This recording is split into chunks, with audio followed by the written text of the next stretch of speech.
Perfection is not attainable, but if we chase perfection, we can catch excellence. Vincent Lombardi, NFL coach and a very celebrated sports person. Let me introduce myself. I'm the host for today's podcast, from Junction, the tech platform. And today's guest is Sai Teja Ramanujam, who is an associate in digital and tech investment banking at Avendus. He holds his master's degree from IIM Lucknow, and he is a chartered accountancy degree holder. So, have I missed anything, Sai? Do you want to add? Yeah, hey, Aishwarya. Thanks for introducing me. So yeah, I'm also a qualified CMA in addition to the chartered accountancy. So that's that I have completed at the same time and I have completed my CA. Yeah. So do you want me to go with my background or how shall we go it? If you want to, you can continue, of course. Why not? Yeah, sure. So in 2015, I qualified my CA and then I started with the corporate finance job in Mumbai in BPCL, and it's a core corporate finance job. Reporting to the director of finance and quite finance heavy job. And then post after 2 years, then I realized sort of I need to quickly relook at my career. Then that was a time when I started thinking about MBA, and the two MBA in India. Initial thought was to go to out of India, but then I realized I want to stay in India. So then I gave CAT in 2018. Then from where cleared the CAT, and then later point of time I joined IIM Lucknow as took the MBA finance from there, MBA finance and MBA general. And in IIM Lucknow I was part of placement committee, which is again one of the core and elite committee that we have on the campus. And yeah, that's pretty much about me. And then I did my summers from Avendus Capital itself. We have the summer placements, as you know. From the MBA we do have summer training, so I've done from Avendus only in the same vertical, in fact digital and tech, and I received replacement offer and then I joined on full time now.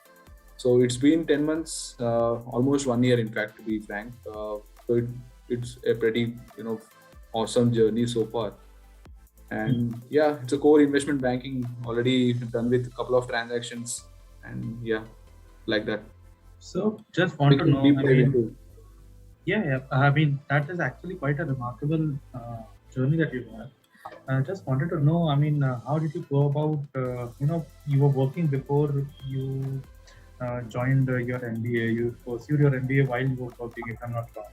So, how did you handle MBA preparation and work life together? So one thing I have not said, probably I have given one attempt before in CAT 2017 and I failed very miserably. So a lot of times you see outside people, whoever is successful, probably you will only hear the good side of the part, but you should also hear the bad side, or the struggle side. In my case, I started quite early. I just given with a very basic preparation. I have given CAT 2017, and I failed very badly, and then I realized this is not the way to go. Then I started exactly 12 months back, immediately once I know that I am not going to make CAT 2017, then I immediately started preparing for CAT 2018, just exactly 12 months. So what I would say, the key thing is managing work and CAT. In my case, obviously the job was very hectic, though it sounds as a PSU, but our job timings are very bad. It ends at 9 p.m. every day almost in the weekdays, and you'll be coming to home at 10, and you have to study for 2-3 hours. So that's where you have to start you have to start as early as possible while you're preparing for CAT. Whenever if you are a working professional, if you are a student or someone, if you have plenty of time, then you can, it's completely fine if you start 4 months or 5 months earlier. But if you are a working professional, do start 12 months at least before and take it slowly, plan it properly, and practice as much as possible. So I used to attend weekend sessions in the time, and that's how I used to manage. During entire weekend I used to spend time on preparation of CAT. And yeah, then balancing some life with some sports and personal life, and spending some time there and CAT. That's how my weekends used to go. Nothing else on the work. I keep my work aside on the weekends. So but sometimes it's not possible, right? In some cases, work will. Exactly. Just wanted to ask, how was your work before we go forward with your MBA life? How was your work experience working in the public sector? It was a niche within a niche, a core finance job in public sector. So how were your experiences regarding it? Yeah, so BPCL is, though it's a PSU, but the culture and everything is just like a private company. Okay. Only thing is, you get benefits and all that stuff. It sounds as a PSU. I worked with all India rankers, CAs, because BPCL especially hires only all India rankers, except 2 or 3 guys who are non-all India rankers. I was one of those 2 or 3 who was non-AIR guys. And once I entered there and I worked in corporate finance, which is a core finance department, and it was very, very good. Yeah, I mean, given that post CA, getting such an exposure is a really rare thing, because I get a chance to work with CFO and all directly, and do on a lot of merger projects and demerger projects. That time itself, you will get a lot of independence there. So that's a good thing, I can say. It's a that exposure has really helped me in MBA. That is really, really interesting to hear. So just wanted to know, you were already in your core finance vertical, but did you have any second thoughts while you were doing MBA, or you were focused on pursuing the investment banking as your vertical for future? See, I wanted to go into private equity and venture capital after some time, not now at least. Maybe in a few years, or IB. In fact, I would consider IB, private equity and venture capital 3 as a single bunch. So I always had a thought to go either into IB, private equity or venture capital at some point of time. Or the second option that you have is consulting. So the consulting is the other option that we have, and entire core finance roles, whatever I said, that's the second option. So I did well in the consulting, of course, but in the campus, placements happen in a day wise. So the earliest slots were given to the finance firms. So once you get placed there, you have to sign it off. So that's how I was one of the, in fact, top first person to get placed on IIM Lucknow in summers, to sign off from the placements. So I have to accept the offer, and then I thought Avendus is a very good place to work, of course, because the front end investment banking exposure. So that was a no-brainer for me at that. So just wanted to ask, how has your time in Avendus been, and pivoting to your experience at Avendus? Just wanted to ask investment banking as a career. From an industry perspective first. Good. I would say I had a pretty good internship experience. So internship actually decides your entire career trajectory, right? So there, you would see whether this career is suitable to you or not. So that was a time when I was working in D&T investment banking, and there was a lot of support I received from the seniors, and the team was really good.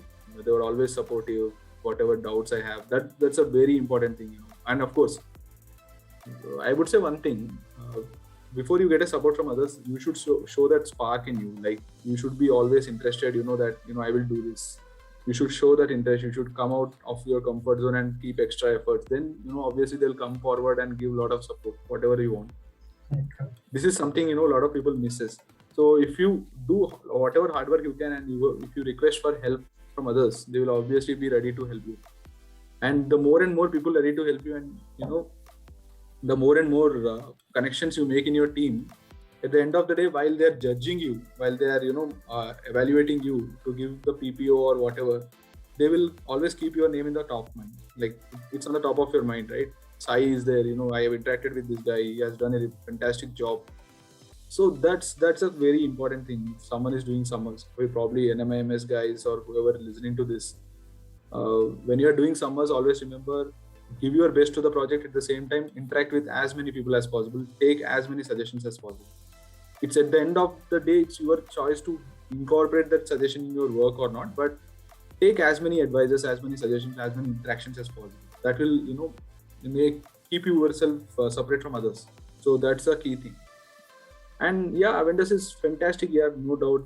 I worked on a very good project in my internship, and post that, once I joined, of course, within 2 months I completed a deal, and then another deal was over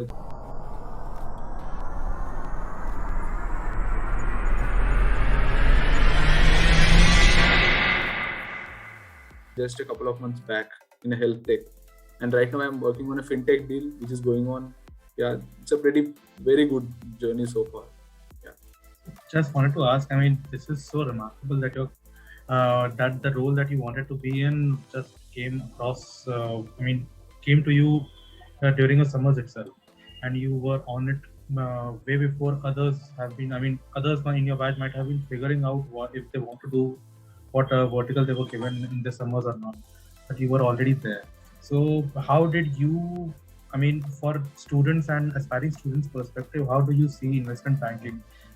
Students of today, I mean, not back then, but today, who have been in the online medium of education, and also now that you have experience in the industry as an investment banker, how do you see?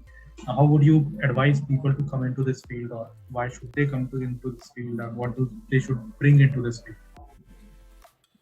Okay, so for an MBA student, first of all, you need to decide if you're a finance guy. I mean, if you are having some background like me, then you have two options, as I said.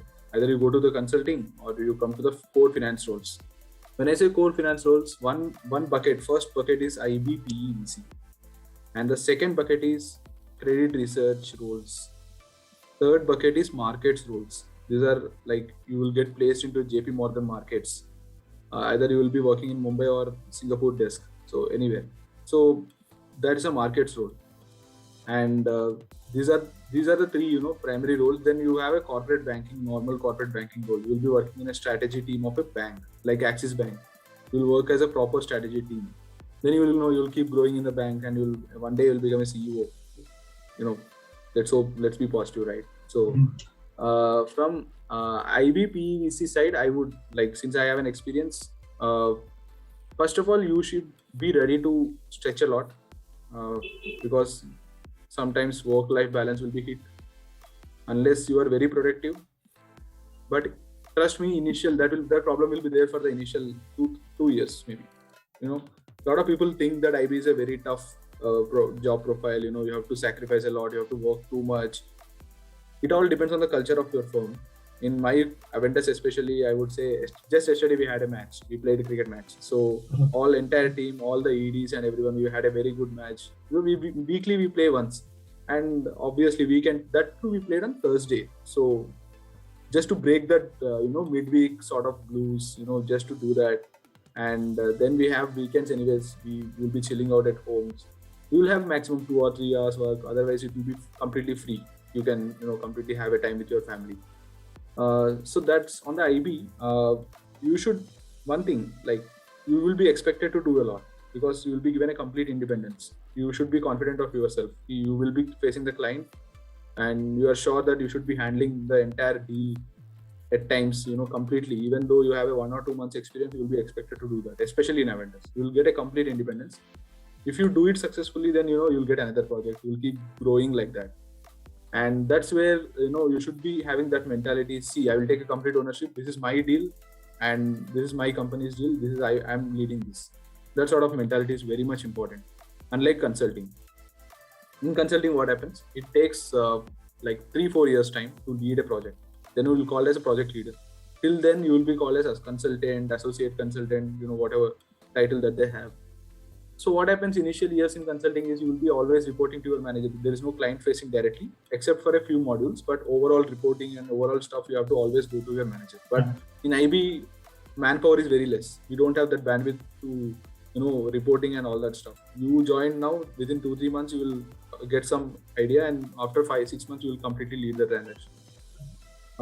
So that's a way or pace at which IB goes. And of course, you might be worried, I can't do this. It will be difficult. But trust me, if you take a If you take that risk and go ahead and do in a couple of transactions, you'll be very confident. So that's where IB lies. And for me, as I said, I was a finance person. I've been a finance guy, so I wanted to go into the consulting. That's also one of the options. Let me be frank. Like that's an equal option for me. But as I said, I got to a chance to get interviewed in Avendus first, and I selected Avendus. Then somehow I came here. So that's about the journey, more or less. Again, there are other roles. If you are a marketing guy, if you're an engineer, you can go for a product management marketing role. That's a different thing. I'm not an expert in that, but those are all the different universe altogether. So that's one of the careers. So just wanted to ask, I mean, now that you are working in the industry and you have been working in core finance roles for almost forever for yourself, I mean, how do you see investment banking and banking in general into the future? Now that we have seen the kind of changes COVID and digitization forced through COVID has brought on us. So how do you see the future of the industry going forward from your perspective? This does not need to be objective. This can be a subjective opinion. No, I will give you the factual things. So just see unicorns. How many unicorns have been formed the last 2 years or this year? Even I think it's been 3 months. We have almost seen like 13, 14 unicorns so far. Exactly. Out of that, four or five was given by Avendus only. Like, just wanted to add. But I'm saying, you see, that shows that India is moving more towards a startup supporting ecosystem over a time, like US has done 10 years back or 15 years back. Now India is in that cycle. So I would say next 10 years or next 15 years, startups are going to stay here. Startup is what? Startup is not a cycle or something, right? It is just a new idea. Someone is forming a business. That's always there. Now, Apple, Microsoft, whatever you are seeing now, there were startups in 1990s or 80s. So startup is always going to be there. And the question is tech startups. Right now, everywhere tech is being used. Health tech. Everything is at your home. You can have your own hospital that is on your mobile, right? You can take teleconsultations, book lab tests. The person will come to your home and collect the home sample tests and do everything. So all these startups who are trying to leverage that and trying to cater to the Indian population, that there is a lot of headroom for everyone to thrive in this space. Like that, just an example of health tech, you can see any sector like fintech, edtech, gaming, and everything. Every sector is growing. So it's a very growth trajectory period right now. In the last 2 years, it has started a couple of years back, but right now it's at the peaks. It will still go up. And yeah, you will see some regulations coming in and some sort of right now we are seeing some Paytm issues, right? Paytm stock price has gone down. And people are saying private markets are very heavily valued. So we might see some sort of friction in there that, some regulations might come and investors will be very careful valuing the companies. Unicorns won't be formed so easily, but deals, fundraising, new businesses coming up will never stop. Will keep going. There's a tremendous, this thing is there, and obviously where there are deals, there is an investment banker. So you can expect investment banking is going to be a really good space. When an investment banking bankers survives, obviously private equity, venture capital also survives because they are the ones who invest, right? So all this will be there. So I would say IB is a very, very, very attractive career opportunity even now, no doubt in that. Only thing is you should be very careful in selecting which type of investment banking you want to.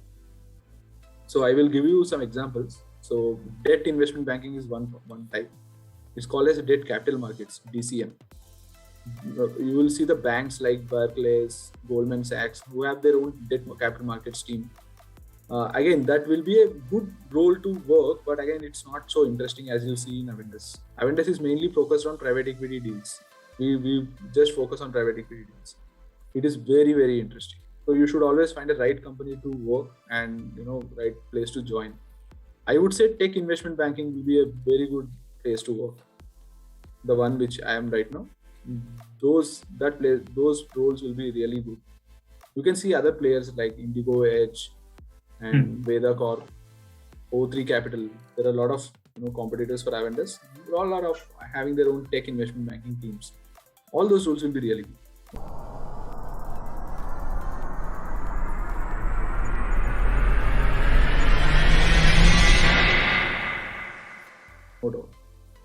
So, I mean, how do you see now that you have seen the industry and you have been in the placement committee of IIM Lucknow? So, how do you see MBA now that you have gained experience and you have seen the online MBA trend? We might even say that is coming back to an offline mode. But how do you see MBA as a whole also going forward now that you've been in the industry? Do you look back and are your perceptions around MBA changed, or are they still the same? Do you care to share? Yeah, that's my favorite topic. So I would say MBA should always be offline, seriously, because if you are at the Totally. campus, you will get to learn a lot of things. You will have a friend circle. You will meet professors face to face. All that campus vibes and all you will not get in online. You can never be uh, compared with the online guy. Uh, I know there are a lot of difference. A person who completely learns from the online will never have that sort of exposure, that sort of, when you are with friends, when you are with complete on the campus, right, you learn a lot of other things also. Let's start with IIMs. You will have an induction at the start, which is informal one, of course, but there you will tend to increase the bond with your friends too much. You will be like a proper team player. You'll be becoming very close to your friends. There the friendship bonds will increase, and at the end of the day, MBA is not a certificate course. You Whatever you learn, just you sit at the home, read them, and go and write an exam. That's not the case. From MBA, from my point of view, first thing is brand. You will carry that brand. You are an alum of an IIM or an MIMS or SP Jain or whatever. You will carry that brand. That will be there on your certificate, or on your credentials till eternity, right? And second thing is, you will get to learn. You'll get a lot of friends, network basically. You'll become a notable person in your batch. You will see them, you talk to them at any time in the future. You can always There are three batches for everyone, right? My juniors, my same batch, and my seniors. We will be close with three of them. So how many people in Lucknow? The batch size is around 400, 450. Seniors are 450. In my batch it was 480 and juniors 500. So almost like 1500 folks I'm in touch with. At any time I can reach out to them. Boss, I need this help. He's in UK or US, anywhere. I want to shift to the UK. I need some investment banking openings. Then within 10 days or 1 week, I will get an opening. Then I can go and attend the interview and then just crack it and shift. That's it. That's how this network, alumni network, and all this will happen. That will happen only when you're on campus. Only when you know those guys. That's the main thing, I will say. Other than that, books, studying, and all that you can do at home also. These are the main things. I totally agree with your point with the connections. I mean, the connections are really, really vital, and we tend to ignore it because as students, you don't see the value, but as executives down the line, they carry tremendous value in and of itself. And yeah, after reading 2 trimesters online, in the third trimester, I realized what I was missing on. I totally agree with your point that, online and offline and no comparison, hands down. Yeah. So your insights were really, really helpful, and quite frankly, for students who see finance as something of a black box, even for people who have not come from a core finance background, you've given them so much to chew on. So just wanted to ask, I mean, do you have any advice for our viewers, live or otherwise, before we wrap this up?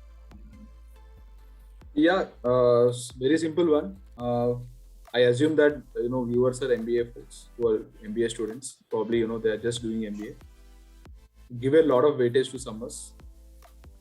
Prepare a lot, and give your best in the summers. Try to convert it into a PPO. And unless you don't like that place, or then that's a different thing. But then that's a very key important thing, right? And second thing, focus on having some PORs on your CV. This is very important. You have to be on some major committees, clubs. You might have heard in your campus. It's important. Yeah, I know a lot of people will say otherwise. They will say no, it's not important and all that. But it's really, really important. Like working in Placecom, I know how much I learned, how many companies I dealt with, how many HRs I spoke with. like, you'll get a lot of bashing, but still you have to manage. You learn how to speak with people at a very early age. That's very, very important.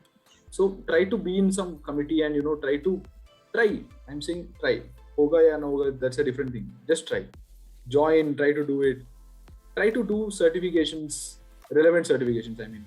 And one more thing, probably no one will say this. If you are, since NMIMS is in Mumbai, try to do an additional internship from a good private equity VC fund, even if it's a pro bono, like even if it is free of cost.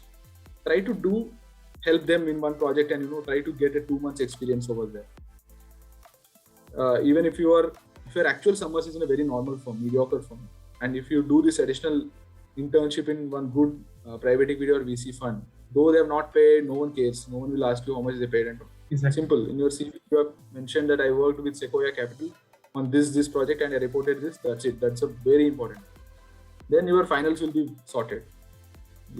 Obviously the placement, shortlist and everything happens. Being a PCOM, I know how it happens.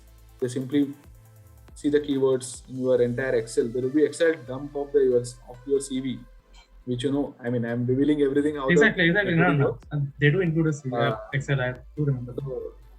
Yeah. So how it works is like they will see the keywords. They will filter like that. So if they found venture capital, private equity in your CV, or investment banking, then surely you'll filtered there, and they will consider you as a shortlist. So these are the key things that you need to focus on. CV building here. Very simple. People will say no, enjoy the campus life and all that. After 2 years, all you remember is how one is very good, very important thing is friends and everything, no doubt in that. But second thing is your CV. Make it as strong as possible in 2 years and try to milk as much as possible from your MBA journey. So yeah, these are the few things. That is very, very insightful, and quite frankly, I mean, it was really nice of you to give us so many insights. And yeah, but CV building, as important as it is, these are the realities of placements. And thank you for sharing that. Thanks for Grow Junction for organizing this podcast. Thank you for our viewers, and thank you to Sai Teja for actually giving us time at 9 o'clock in the evening on a Saturday. So thank you so much. Good night. Thanks, guys. You are doing an amazing job. Getting these type of podcasts done, and that will be. I hope it will be helpful for your students also. Probably you guys can, probably you can, my LinkedIn ID. You can share it with them. You can ask people to reach out in case they have any doubts or something. Cool. Thanks a lot for giving this opportunity, Aishwarya.